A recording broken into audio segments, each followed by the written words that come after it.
Hello दोस्तों, मैं आपका अपना दोस्त जीतेश आपके अपने चैनल जीत हिस्ट्री इंडिया में आप सभी का फिर से स्वागत करता हूं। फ्रांस की क्रांति से संबंधित पहली वीडियो मैं आपको दे चुका हूं। इस वीडियो में जो भी महत्वपूर्ण क्वेश्चन हैं वो सभी आपको क्वेश्चन मिलेंगे। IAS से लेकर 9th क्लास से लेकर 10th क्लास से लेकर जो भी क्लास हैं उन सभी के लिए वीडियो बहुत इंपॉर्टेंट है। तो इस वीडियो को बड़ी ध्यान से देखिए, समझिए। देखिए, फ्रांसीसी क्रांति का मैंने कारण बता दिया, लेकिन आपसे पूछेगा फ्रांसीसी क्रांति का महत्वपूर्ण कारण क्या था या किस रीजन से हुई थी। तो मैं आपको देखिए, सुनिए ध्यान से समझना। सर्वसाधारण वर्ग में बुजुर्गा वर्ग, जिसको कहते हैं डॉक्टर, वकील थे कि लोग आते थे, ये विशेष अधिकार प्राप्त वर्ग से रुष्ट थे। मतलब जो कुलीन वर्ग के उन्हें जो अधिकार प्राप्त थे उनसे रुष्ट थे। तो इनकी प्रमुख शिकायत कुलीन वर्गों के विरुद्ध थी। इनकी सर्वसाधारण वर्ग के बुजुर्ग वर्ग जो डॉक्टर या अमीर होते हैं, कुलीन वर्गों के संबंधित इस वर्ग के समक्ष केवल दो विकल्प थे। किसके? बुजुर्ग वर्ग के। या तो ये खुद कुलीन वर्ग बन जाएं, कुलीन वर्ग में शामिल हो जाएं, या कुलीनों को जो विशेष अधिकार प्राप्त हैं उसको समाप्त कर दें। अब कुलीनों के विशेष अधिकार को समाप्त तो कर नहीं पाए, तो इन्होंने क्या हुआ कि कुलीनों वाले जो पद थे या वर्ग था उसे खरीदने के लिए या उसे प्राप्त करने के लिए उन्होंने एक सॉल्यूशन देखा कि जिन लोगों को कुलीन वर्ग में शामिल होना है तो उन लोगों को नोबिलिटी ऑफ द रोस नामक पद खरीदना पड़ेगा। और ख़रीदने के बाद या लेने के बाद बुजुर्गा वर्ग के लोगों को नोबिलिटी ऑफ द रोस कहा जाता था। तो इस प्रकार तो उन्होंने वर्ग प्राप्त कर लिया, कुलीनों के वर्ग में शामिल हो गए। लेकिन कुलीन इनसे रुष्ट होने लगे। क्योंकि कुलीन जो परंपरागत कुलीन थे, उन कुलीनों को नोबिलिटी ऑफ द रोस्ट या नोबिलिटी ऑफ द सोर्स कहा जाता था। ध्यान समझिए, नोबिलिटी ऑफ द सोर्स कहा जाता था। तो उन्होंने इनको जो पद था या बिकने वाला उसको बंद कर दिया, समाप्त कर दिया। और इस प्रकार से कुलीन और सर्वसाधारण वर्ग में जो विशेष अधिकार प्राप्त था उसकी वजह से भी ये क्रांति हुई थी। वो चार कारण अलग थे, वो तो चल ही रहे हैं, सामाजिक, आर्थिक, धार्मिक, राजनीतिक, वो कारण तो थे। लेकिन सर्वसाधारण वर्गों द्वारा कुलीन वर्गों को जो विशेष अधिकार प्राप्त थे उनका भी एक रीजन था फ्रांसीसी क्रांति करने का। तो ये क्रांति इस प्रकार शुरू होती है। अब क्रांति से संबंधित जो भी महत्वपूर्ण क्वेश्चन है जो आपके एग्ज़ाम में आते हैं या सिलेबस में आते हैं, वो सभी क्वेश्चन आपको ध्यान से समझिए। देखिए, मैं आपको अब क्वेश्चनों के बारे में से डिटेल समझाऊंगा और आपको ध्यान से समझना है। देखिए, पहला क्वेश्चन देखते हैं हम। फ्रांस में टेले किस प्रकार का कर होते हैं ना, हर प्रकार के कर होते हैं, भूमि कर, इस प्रकार का, गृह कर, धार्मिक कर। तो फ्रांस में टेले एक प्रकार का भूमि कर था। किस प्रकार का था? भूमि कर। अब नेक्स्ट प्रश्न में देखते हैं। फ्रांस में धर्म के नाम पर धर्म रूप से लिए जाने वाले कर को क्या कहते हैं? टाइट या टाइट। किसी किताब में टाइट मिल जाएगा, टाइट मिल जाएगा, कुछ भी मिल जाए। ये धर्म के नाम पर कौन लेते थे? पादरी वर्ग के लोग लेते थे, 1/10 लेते थे। मैंने आपको बता चुका हूँ पहले। देखिए, काहिरा किस प्रकार के पत्ते। अब मैं आपको ध्यान समझिए। काहिरा शिकायत एवं आदेश के स्मृति पत्ते। जैसे जब स्टेट असेंबली की बैठक होती है 5 मई 1789 ईस्वी को, तो सब साधारण लोगों की जो जनता थी वो सभी लोग तो जा नहीं सकते थे उसमें जनरल स्टेट की बैठक में। तो ओनली 600 लोगों को जाने की अनुमति। तो जनता ने अपनी शिकायत लोग और 600 प्रतिनिधियों के माध्यम से राजा तक पहुंचाई। तो इसीलिए सर्वसाधारण वर्ग की लोगों की शिकायत या आदेश के स्मृति पत्र को काहिरा कहा जाता था। तो आपसे पूछेगा कि काहिरा पत्र किसके द्वारा दिया गया? तो काहिरा पत्र किसके द्वारा दिया गया? सर्वसाधारण वर्ग के लोगों के द्वारा दिया गया। अब हम चलते हैं अपने नेक्स्ट प्रश्न की ओर। फ्रांस में गेविल नामक कर किस प्रकार करता? गेविल, दो बार ला ले। गेविल नामक कर किस प्रकार का करता? नमक कर था। कैसा करता? नमक कर। अब चलते हैं नेक्स्ट प्रश्न। फ्रांसीसी क्रांति का अलार्म किसे कहा था? मैंने आपको पहले बता चुका, कल भी बताया था वीडियो में कि फ्रांसीसी क्रांति का अलार्म किसे कहा जाता? मिराबो। मिराबो फ्रांसीसी क्रांति का महत्वपूर्ण नेता था। अब चलते हैं नेक्स्ट प्रश्न की ओर। पित्रोओत फ्रांसे नामक समाचार पत्र किसने निकाला?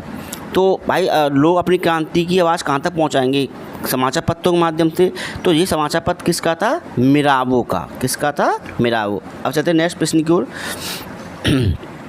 मानवाधिकार की घोषणा पर यह किसने कहा? ज़्यादा अच्छा ये होता कि लोगों के अधिकारों की नहीं बल्कि नागरिकत्व की याद दिलाई जाती। मिराबो ने कहा, मतलब नागरिक कर्तव्य क्या क्या होते हैं वो कर्तव्य दिलाए जाते हैं। किसने कहा? मिराबो ने। नेक्स्ट प्रश्न में चलते हैं। 2 अक्टूबर 1789 ईस्वी को फ्रांस की महिलाओं का पेरिस से वर्साय मार्च 12 मील की दूरी के दौरान कौन सा नारा दिया गया? हमें रोटी दो। और इसी मारने क्या कहा? रोटी नहीं केक खाओ। किसने कहा? मैरी एंताएतिन ने। इसलिए क्रांति में आग और लगी। अब चलते हैं नेक्स्ट प्रश्न की ओर। राजा द्वारा प्रथम लिखित संविधान को कब स्वीकृति दी गई? 17 सितंबर 1791 ईस्वी को। देखो ये प्रथम संविधान लिखित था। अब दूसरा संविधान कब बना? 1793 ईस्वी को। फिर तीसरा 1795 ईस्वी को। 3 संविधान बन चुके थे जिसके द्वारा सरकार चल रही थी। लेकिन नेपोलियन जब राजा बनता है तो वो क्या करता है? संविधान को भंग कर देता है और स्वयं को सम्राट घोषित कर देता है। तो इस प्रकार फ्रांस का संविधान नष्ट हो गया।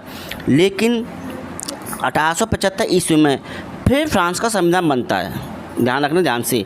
1875 ईस्वी से संविधान फ्रांस का फिर संविधान बनता है। अब फिर संविधान में क्या होता है? 1946 ईस्वी में संशोधन होता है और फिर संविधान का जो संविधान लागू होता है 1946 में लागू होता है। लेकिन ये लागू होने के बाद फिर चार्ल्स डी गाल के नेतृत्व में 1958 ईस्वी में संविधान का निर्माण होता है और इस संविधान में 95 अनुच्छेद 95 अनुच्छेद और 15 अध्याय थे और ये संविधान आज तक कार्यरत में है, मतलब आज तक चल रहा है और लागू है। तो इस प्रकार फ्रांस के संविधान में संशोधन किए गए हैं। अब चलते हैं नेक्स्ट प्रश्न की ओर। फ्रांस में राजतंत्र की समाप्ति कब हुई और गणतंत्र की स्थापना हुई? 2 चीज़ें। तो 21 सितंबर 1792 ईस्वी को गणतंत्र की स्थापना हुई और राजतंत्र की समाप्ति हुई। अब चलते हैं नेक्स्ट प्रश्न की ओर। किस अर्थशास्त्री ने फ्रांस में व्यापारियों पर लगने वाले कर का विरोध किया था? किसने? कवासने ने इसका विरोध किया। देखिए एक चीज़ और बताता हूँ, नोट कर लेना इसको। फ्रांस में मुक्त व्यापार का समर्थक कौन था? तो कवासने फ्रांस में मुक्त व्यापार का समर्थक था। ये इंपॉर्टेंट चीज़ है, आप इसे नोट कर लेना। अब चलते हैं नेक्स्ट प्रश्न की ओर। एक व्यक्ति एक वोट का विचार रूस ने अपनी किस पुस्तक में दिया था? The social context. Social context पुस्तक बहुत महत्वपूर्ण पुस्तक है, इसे याद कर लेना ध्यान से। अब चलते हैं नेक्स्ट प्रश्न की ओर। फ्रांस में नवीन कैलेंडर की स्थापना कब की गई? 22 सितंबर 1792 ईस्वी को की गई। 1792 ईस्वी। चलते हैं नेक्स्ट प्रश्न की ओर। फ्रांस के किस शासक ने फ्रेंच भाषा में ये कहा? लेट इट श्रेष्ठ मोई, मैं ही राजू। लुई 14 ने कहा मैं ही राजू, मेरे शब्दी कानून है। दोनों चीज में अंतर है। फ्रांसीसी क्रांति के दौरान लुई 16 ने किस शहर में भागने का निर्णय लिया? पेरिस शहर में। क्योंकि जब क्रांति होने के बाद ये ऑस्ट्रिया, इसकी पत्नी थी ऑस्ट्रिया की रानी मेरी एंटोनिया, तो इसने ऑस्ट्रिया के बहकावे में आकर पेरिस भागने का प्रयास किया। नेक्स्ट प्रश्न चलते हैं। दरबारों की सलाह पर लुई 16 ने फ्रांस से भागने की योजना कब बनाई? 21 जून 1791 ईस्वी को बनाई थी भागने की योजना। अब देखिए किस स्थिति को लुई 16 को गिलोटिन द्वारा फांसी दी गई? 21 जनवरी 1793 ईस्वी को लुई 16 को फांसी दी गई। अब देखिए किस स्थान पर लुई 16 को फांसी दी गई? बहुत important, Place de la Concorde में दी गई। अब चलते हैं नेक्स्ट प्रश्न की ओर। बूरो वंश का अंतिम शासक कौन था? तो बूरो वंश का अंतिम शासक लुई 16वां था। कौन था? लुई 16वां। पहला कौन था? हेनरी चतुर्थ। अब चलते हैं नेक्स्ट प्रश्न की ओर। फ्रांस के लिए एक गणतंत्र संविधान कब बनाया गया? तो 24 जून 1793 को। मैं बता दिया संविधान तीनों बता चुका हूँ। 24 जून 1793 ईस्वी को, आप डेट याद रखना। अब चलते हैं नेक्स्ट प्रश्न की ओर। 16 अक्टूबर 1793 ईस्वी को किसे फांसी दी गई? किसे? मैरी एंताएतिन को। कौन थी? लुई 16 की पत्नी। अब चलते हैं अपने नेक्स्ट प्रश्न की ओर। फ्रांसीसी क्रांति को मानव जाति के जीवन में धर्म सुधार आंदोलन के बाद होने वाला प्रमुख आंदोलन की संज्ञा किसने दी? इंग्लैंड के हिग पार्टी के नेता चार्ल्स फॉक्स ने। कहाँ तक? इंग्लैंड के ने। देखिए अब इंग्लैंड की हिक पार्टी के कौन से नेता ने फ्रांसीसी क्रांति कटु आलोचना या फ्रांसीसी क्रांति की बुराई की? एडमंड बर्ग। एडमंड बर्ग से आपको कुछ याद आया वो? एडमंड बर्ग वो व्यक्ति थे जिन्होंने भारत के या बंगाल के गवर्नर जनरल वॉरेन हेस्टिंग पर महाभियोग लगाया था। याद होगा आपको, महाभियोग लगाया था, लेकिन वो उस पर आरोप जो लगाया था वो आरोप मुक्त हो गया था। लेकिन आरोप लगाने की वजह से वॉरेन हेस्टिंग को उसके पद से बर्खास्त किया गया था। कब? 1784 ईस्वी में। आपको याद होना चाहिए कुछ चीज़ें बात से जुड़ी हुई क्रांति से। अब चलते हैं नेक्स्ट प्रश्न की ओर। एडमंड बर्ग ने 1790 ईस्वी में अपनी किस पुस्तक में फ्रांसीसी क्रांति के बारे में उल्लेख किया है? तो कौन सी पुस्तक? Reflection on the revolution in French. तो ये एडमंड बर्ग की वेरी इंपॉर्टेंट बुक है जो पॉलिटिकल साइंस में से संबंधित है। अब चलते हैं अपने नेक्स्ट प्रश्न की ओर। आतंक के शासन के दौरान फ्रांस में नागरिकों के लिए सैनिक सेवा अनिवार्य कब कर दी गई? 1793 ईस्वी में सैनिक अनिवार्य कर दी गई। अब चलते हैं नेक्स्ट प्रश्न पे।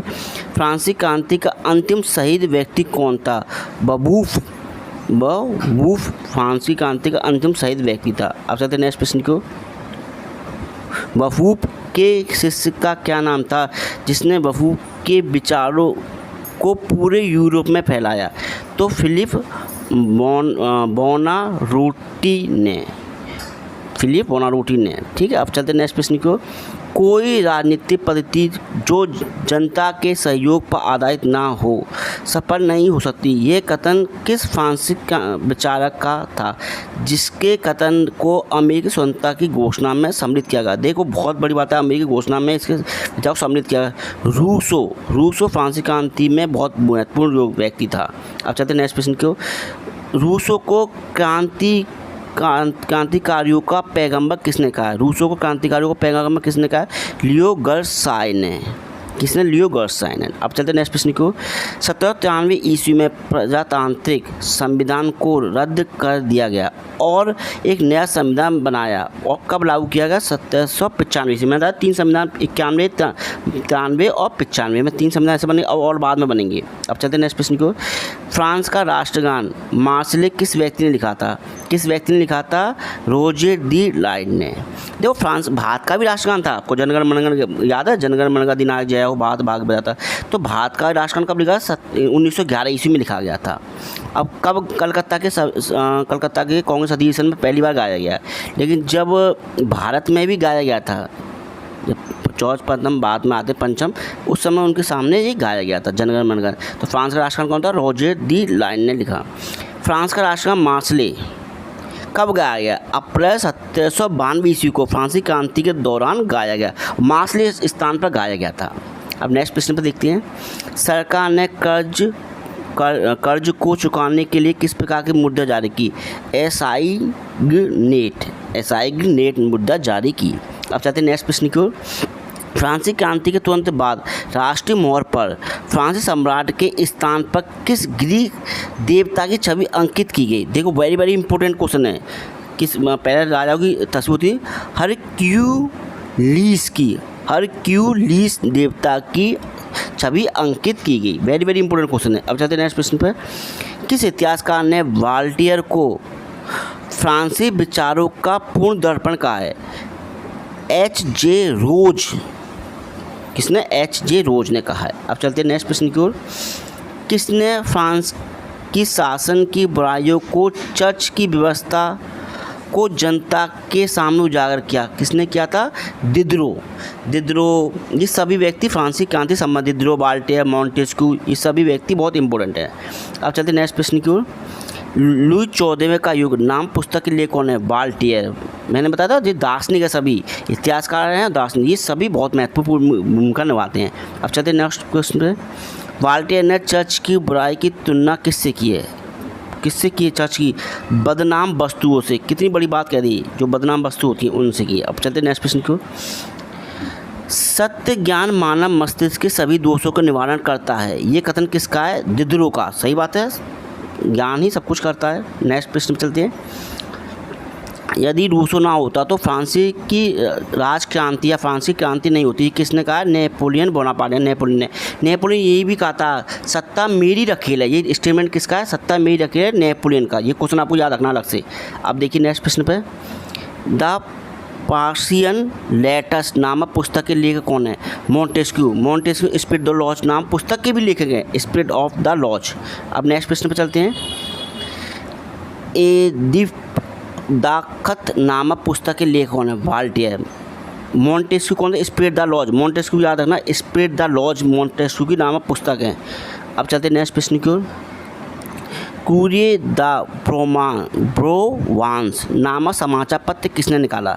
समाचार पत्रों के माध्यम से जनता तक पहुंचती है, विस्रो ने निकाला था। अब चलते हैं अपने नेक्स्ट प्रश्न की ओर, फ्रांस के क्रांतिकारी अखबार जनता के मित्र का संपादन किसने किया था? तो किसने किया था?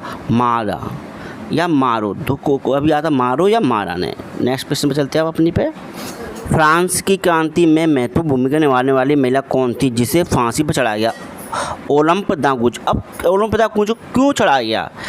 जब फ्रांस का संविधान बना तो संविधान में पुरुष एवं नागरिक अधिकार घोषणा पत्र बनाया था, तो इसका विरोध महिलाओं ने किया, क्योंकि इस संविधान में मानव मात्र के मूलभूत अधिकारों से उन्हें वंचित रखा गया। किनको? महिला को। इसलिए उन्होंने 1791 ईस्वी में महिला एवं नागरिक अधिकार घोषणा पत्र तैयार किया, जिसे रानी मैरी एंथोइन और नेशनल असेंबली के सदस्यों के पास यह मांग करते हुए भेजा कि उन्हें भी मानव मात्र में जो महिला का घोषणा पत्र में अधिकार मिलना चाहिए। जब ये बात जैकोबिन क्लब के सदस्यों को पता चली तो उन्होंने महिलाओं के क्लबों को बंद कर दिया गया। महिलाओं की जहाँ बैठक होने लगी उन्हें बंद कर दिया गया और महिलाओं पर देशद्रोही का आरोप लगा दिया गया कि जिससे कि वो आगे भविष्य में क्रांति ना कर लें। इस वजह से ओलंप दागुज को तो 1793 में फांसी दे दी गई और बाकी जो महिला थी जो क्लबों में बात करती थी संविधान के बारे में कि संविधान में ना महिला एवं नागरिक अधिकारों को कुछ नहीं दिया गया, महिलाओं को कुछ नहीं दिया, तो उन्होंने अपना स्वयं का महिला एवं नागरिक अधिकार घोषणा पत्र तैयार किया। तो इस घोषणा पत्र को तो उन्होंने समाप्त कर दिया किसने? जैकोबिन क्लब ने, क्योंकि जैकोबिन क्लब फ्रांसीसी क्रांति के बाद उसने ना शासन किया, जिसको कहते हैं आतंक का काल भी कहेंगे। अभी मैं क्वेश्चन मांगे बताऊंगा। जैकोबिन क्लब एक आतंक काल बन गया, कैसे बना अभी डिटेल में बताऊंगा आपको कि इसने कि हर व्यक्ति को फांसी दिया था और वो भी गिलोटिन नामक उससे एक सर को काटने वाली मशीन से। तो आप ये डिटेल समझ गए होंगे। अब चलते हैं अपने नेक्स्ट प्रश्न की ओर। फ्रांस का जैकोबिन क्लब वास्तव में क्या था? एक चर्च था। अब चर्च कैसे बना सुनिए। Society of the friends of constitution नामक इस संस्था की स्थापना किसने की थी? द्वितीय स्टेट या साधारण वर्ग के लोगों ने, क्योंकि फ्रांसीसी क्रांति के समय वो व्यक्ति क्या करते थे, पेरिस में जैकोबिन मठ के पुस्तकालय में चर्चा करते। धीमे धीमे ये क्या हो गया, सोसाइटी ऑफ द फ्रेंड्स नामक कॉन्स्टिट्यूशन नामक ये संगठन क्या किस में बदल गया? जैकोबिन क्लब में बदल गया। अब फ्रांसीसी क्रांति के समय आपको ये बताना चाहिए कि दो विचारधारा थी। एक तो थी जैकोबिन विचारधारा जो बाद में यही बनी थी, और एक थी जेरोनिस्ट। ये दोनों पहले एक साथ में क्रांति का नेतृत्व कर रही थी, लेकिन बाद में दोनों 1792 ईस्वी में अलग हो जाती हैं। अब जैकोबिन तो चाहती थी तेजी से क्रांति और जीरोन्स ये अहिंसक तरीके से धीरे धीरे बढ़ना चाहते थे। ये दो विचारधारा थी जिसने फ्रांसीसी क्रांति में महत्वपूर्ण भूमिका लगाई। तो आपको याद रखना जैकोबिन क्लब वास्तव में क्या था? एक चर्च था, क्योंकि इसकी बैठक चर्च में होती थी, पुस्तकालय में होती थी। ये क्वेश्चन आपसे पूछता है इसकी पुस्तकालय कहाँ होती है? पेरिस के पुस्तकालय में, एक मठ में। अब चलते हैं नेक्स्ट प्रश्न की ओर। 1792 ईस्वी में निर्मित असेंबली का क्या नाम था? कन्वेंशन। ये मतलब जब 1792 ईस्वी में जब राजा मर जाता है लुई 14, उसके बाद जब फ्रांसीसी सत्ता आती है तो इसके नाम से आने आती है। अब चलते हैं नेक्स्ट प्रश्न की ओर। किसने ये कहा था कि यदि परमात्मा विद्यमान नहीं होता तो उसका आविष्कार करना पड़ेगा? रोबेस्पियर ने। रोबेस्पियर कौन था? मैंने आपको बताया जैकोबिन क्लब का प्रमुख सदस्य। इसी व्यक्ति ने आतंक मचा दिया था फ्रांस में, इसलिए से फ्रांस का आतंक काल कहते हैं। अब चलते हैं नेक्स्ट प्रश्न की ओर। जैकोबिन दल को किस अन्य नाम से जानते हैं? तो सोकुलात। ये क्वेश्चन आता है कि जैकोबिन क्लब को किस नाम से? सोकुलात अथवा बिना घुटने वाले नाम से, बिना घुटने वाले नाम से। अब चलते नेक्स्ट प्रश्न की ओर। फ्रांस में आतंक राज्य का संस्थापक समापन कब किया गया? 27 जुलाई 1794 ईस्वी को। आपको याद है ना, 27 जुलाई 1794 ईस्वी को। अब चलते नेक्स्ट प्रश्न की ओर।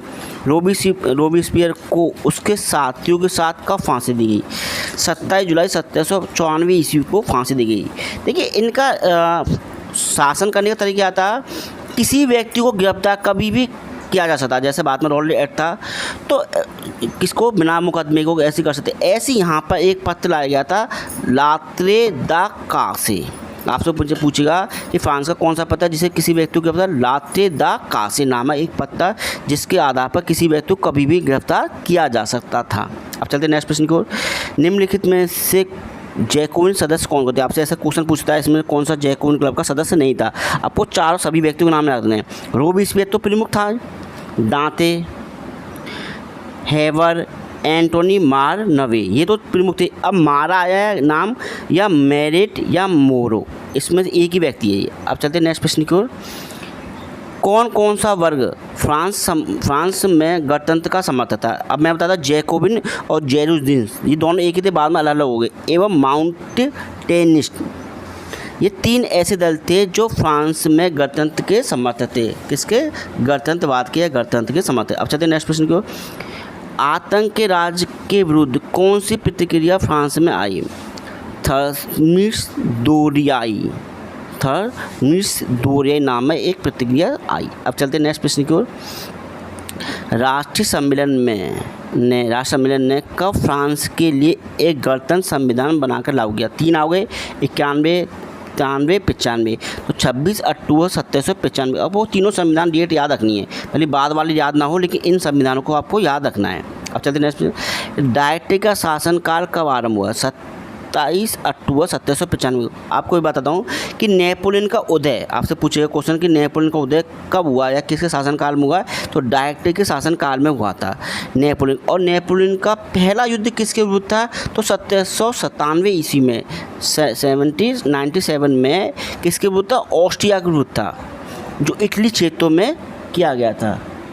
ठीक है, तो इन चीज़ों को आपको याद रखना है, ये भी ऐसे एग्जामों में पूछते हैं। अब चलते हैं अपने नेक्स्ट प्रश्न पर। डायरेक्टरी का शासनकाल कब समाप्त हुआ? डायरेक्टरी का शासनकाल 10 नवंबर 1793 ईस्वी को समाप्त हुआ। उसके बाद सत्ता किसके हाथों में आ गई? नेपोलियन के हाथों में आ गई। अब चलते हैं अपने नेक्स्ट प्रश्न की ओर। बेंसोडीन्स के नाम से फ्रांस में किस दल को जाना जाता है? जेरोडीन्स नामक दल को, जो ही तो मैं बताया था, जैकोबिन क्लब और जेरोडीन्स नामक 2 दल थे। अब चलते हैं नेक्स्ट प्रश्न की ओर। फ्रांस में गेबल्स नामक कर किस प्रकार का था? ये मैं बता चुका हूँ, जो क्वेश्चन रिपीट हो गया है। नमक नामक कर लगा था, ठीक है, मैं बता चुका हूँ इस क्वेश्चन को, कोई दिक्कत नहीं है, आप दोबारा देख लीजिए। अब चलते हैं नेक्स्ट प्रश्न की ओर। फ्रांस में महिलाओं को मताधिकार कब प्राप्त हुआ? फ्रांस में महिलाओं को मताधिकार 1946 में हुआ। क्रांति कहाँ से? 1793 से ओलंप था, है ना। लेकिन इससे पहले भारत में, जब भारत फ्रांस अंग्रेजों को गुलाम था, इनसे पहले कई देशों से पहले भारत में महिलाओं को मताधिकार मिल गए थे। 1926 ईस्वी में, 1919 के संविधान संशोधन द्वारा 1926 में भारत में महिलाओं को अधिकार मिल गए। तो इस प्रकार इस वीडियो का अंत यहीं पर होता है। आपको 105 क्वेश्चन मैंने आपको दे दिए 2 वीडियो के माध्यम से। और आपको कोई भी डाउट हो, कोई भी दिक्कत हो, तो आप मुझे कमेंट बॉक्स में या व्हाट्सएप नंबर पे या मुझे कॉल करके पूछ सकते हैं। तो ये वीडियो आपको बहुत इंपॉर्टेंट वीडियो है, इसे ध्यान से समझिए।